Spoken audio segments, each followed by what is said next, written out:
Kita awali berita pertama, pemirsa. Aksi heroik seorang siswa yang nekat memanjat tiang bendera saat upacara proklamasi kemerdekaan HUT RI ke-79 di Kabupaten Ogan Ilir menyedot perhatian. Aksi ini terjadi akibat tali bendera yang tersangkut di atas tiang.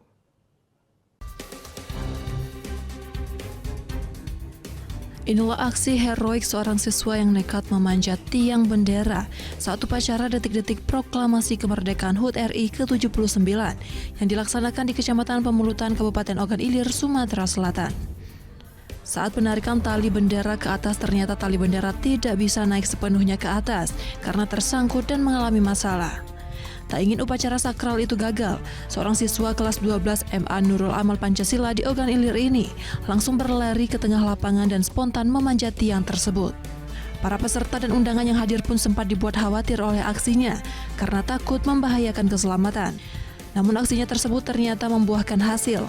Tali bendera bisa diperbaiki dan benderanya bisa berkibar sepenuhnya hingga ke atas.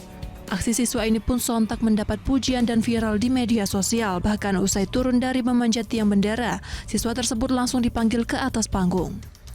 Sayangnya hingga saat ini belum ada pihak yang berhasil dikonfirmasi. Dari Ogan Ilir, Fitriadi, iNews melaporkan.